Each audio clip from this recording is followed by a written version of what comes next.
कई लोग कहते हैं कि महात्मा गांधी जी ने भारत को आज़ाद कराने में भूमिका ही क्या निभाई है, लेकिन वहीं अगर ये बात भी आती है कि इसके अलावा क्या और भी कोई ऑप्शन था, अगर था तो वो कहाँ पर? महात्मा गांधी का नाम जब भी आता है तो काफ़ी लोगों के दिमाग में एक ही बात आती है, महात्मा गांधी ने हमारे लिए किया ही क्या है। उनका कहना ये होता है कि महात्मा गांधी का आज़ादी में योगदान ही क्या था, महात्मा गांधी ना होते तो शायद देश जल्दी आज़ाद हो जाता। ये काफ़ी लोगों का कहना है। तो मैं आपको बता दूं, और आज के इस वीडियो पे मैं महात्मा गांधी की कंप्लीट जीवन यात्रा शेयर करने वाला हूँ, महात्मा गांधी के बचपन से लेकर उनकी मृत्यु को लेकर। सबसे पहली बात, जो लोग ये कहते हैं कि महात्मा गांधी ने किया ही क्या है, दोस्तों उस समय जो बेटर था वो उन्होंने किया, क्योंकि क्या कोई और ऑप्शन था? महात्मा गांधी ने थोड़ी ना कहा था। अब जैसे बहुत सारे लोग बोलते हैं महात्मा गांधी जो हैं उनको महात्मा कहना गलत है, महात्मा नहीं कहना चाहिए। क्या महात्मा गांधी ने खुद आपसे कहा था कि हमें महात्मा कहिए? क्या महात्मा गांधी ने खुद आपसे कहा था? महात्मा गांधी को महात्मा कहा किसने? भारतवासियों ने। तो भारतवासियों से बोलो कि आप लोग गलत। तो सेकंड चीज, काफी लोग ये कहते हैं महात्मा गांधी को बापू कहना गलत है। बापू ने क्या उन्होंने खुद को ही बापू बोल दिया था? क्या उन्होंने खुद से कहा था कि मुझे बापू कहो? नहीं। किसने कहा? भारतवासियों ने उनको बापू की उपाधि दी, तब जाकर वो उनको लोगों ने बापू कहना स्टार्ट किया। महात्मा गांधी तो हमेशा से ये कहा है कि मैं सिर्फ सीख रहा हूँ, उन्होंने कभी भी नहीं कहा। उनकी जो किताब है वो तो एकदम, उनकी जो जीवन यात्रा है वो एकदम खुली किताब के तरीके है। जैसे बहुत सारे लोग बोलते हैं कि अहिंसा पर चलकर आज़ादी नहीं हासिल की जा सकती थी। क्या आपको लगता है कि हिंदुस्तान के जो लोग थे उस समय इतने ज़्यादा पावरफुल थे? खासतौर पर ब्रिटिश के सामने, ब्रिटेन जो कि आज के अमेरिका से लगभग 4 से 5 गुना ज़्यादा ताकतवर है, क्या उनके सामने महात्मा गांधी बोल देते कि जाइए लड़िए जाकर उनसे? जबकि वो अच्छे से जानते थे कि हमारे देशवासी जो है उनके लिए खाने पीने की तो व्यवस्था नहीं हो पा रही, खाना पीना तो उनके लिए हो नहीं पा रहा है, क्या ये लड़ाई कर पाएंगे? जाओ मरो कटो, ये कहेंगे जाकर, तब जाकर आपको सुकून मिलेगा। काफ़ी लोगों ने बोला कि नहीं, महात्मा चंद्रशेखर आज़ाद, भगत सिंह की वजह से देश आज़ाद हुआ। मैं बिल्कुल नहीं कहता कि उनकी कोई भूमिका नहीं रही, उनकी सबसे अहम भूमिका रही है, लेकिन महात्मा गांधी अगर नहीं होते तो क्या कोई और है आपके लिए?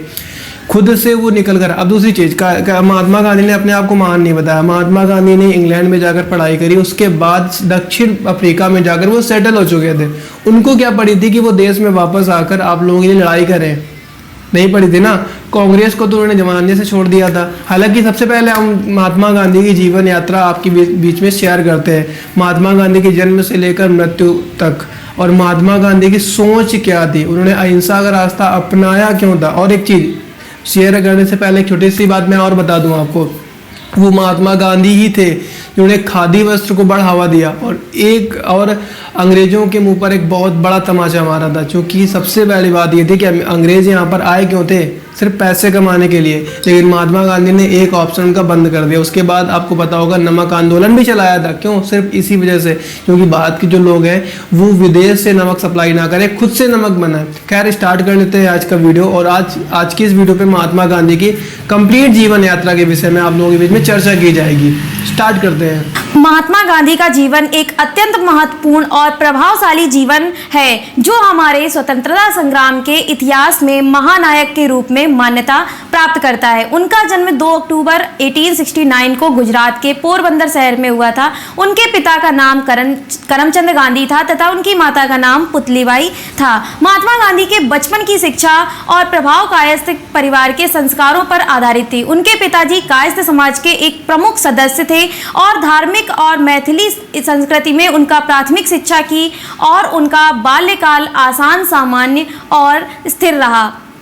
महात्मा गांधी का अद्यतन शिक्षा महत्वपूर्ण था। उन्होंने अपनी पढ़ाई इंग्लैंड में की, जहां उन्होंने वकालत की भी पढ़ाई की। वह लंदन के उच्चतम शिक्षालय वेस्टमिनिस्टर स्कूल और लंदन विश्वविद्यालय से गुजरे। उनकी शिक्षा में उन्हें विभिन्न विषयों पर ज्ञान प्राप्त हुआ और वे उन वर्षों में विश्वास, सामरिक नैतिकता और अद्यतन विदेशी विचारधारा से परिचित हुए। उनकी वकालती करियर के बाद महात्मा गांधी दक्षिण अफ्रीका में चले गए, जहां उन्हें विदेशी अधिकारों के खिलाफ लड़ाई में अपनी एकलव्य भूमिका निभानी पड़ी। उनकी एक अहिंसा की प्रणाली के तहत उन्होंने आंदोलन और सत्याग्रह के माध्यम से अधिकारों की रक्षा की। यहाँ पर उन्हें एक उपनाम मिला जिसका अर्थ होता है महान आत्मा। 1915 में भारत लौटने के बाद महात्मा गांधी ने अपनी पूरी जिंदगी समाज सेवा और स्वदेशी आंदोलन में समर्पित की। उन्होंने नेहरू, सुभाष चंद्र बोस, सरदार वल्लभ भाई पटेल, रविन्द्रनाथ टैगोर और अन्य महानायकों के साथ मिलकर स्वतंत्रता आंदोलन का नेतृत्व किया, जहां उन्होंने स्वदेशी के सिद्धांतों को अपनाया और लोगों को स्वावलंबी बनाने के लिए प्रेरित किया। उनके प्रमुख आंदोलन में से एक था खादी मुद्रा आंदोलन, जिसके तहत वे लोगों को विदेशी कपड़ों की जगह स्वदेशी खादी के उत्पादन को प्रोत्साहित करने की सलाह दी। यह आंदोलन लोक सेवा, स्वावलंबन और राष्ट्रीय एकता के माध्यम से भारतीय समाज को आत्मनिर्भर बनाने का प्रयास था। सत्याग्रह में के रूप में मशहूर आंदोलन में से एक है नमक सत्याग्रह, जिसमें महात्मा गांधी ने ब्रिटिश सरकार के मानक वितरण पर अधिकारों की मांग की और नमक उत्पादन उपयोग की आज़ादी का संकेत दिया। इस आंदोलन के बाद उन्हें बापू का उपनाम भी मिला, जिसे लोगों ने प्यार से उनके प्रति उपयोग किया।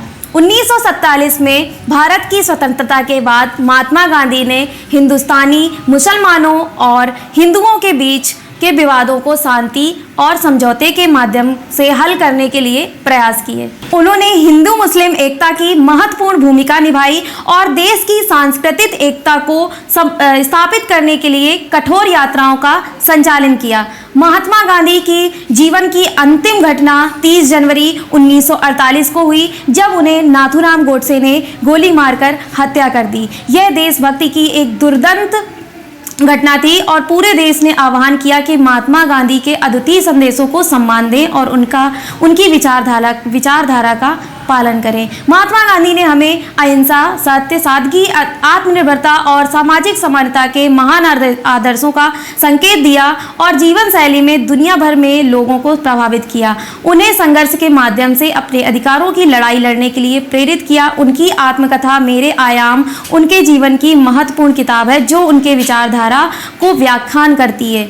महात्मा गांधी का जीवन हमें एक उदाहरण प्रदान करता है कि साहस, समर्पण और सत्य के माध्यम से एक व्यक्ति किसी भी संघर्ष का सामना कर सकता है, समाज को सुधारने में मदद कर सकता है। उनके साथ ही स्वतंत्रता सेनानियों की तरह हमें उनकी स्मृति को जीवित रखना चाहिए और उनके संदेशों को अपनाना चाहिए, ताकि हम भी एक बेहतर और समरसता से भरी दुनिया का निर्माण कर सकें। धन्यवाद।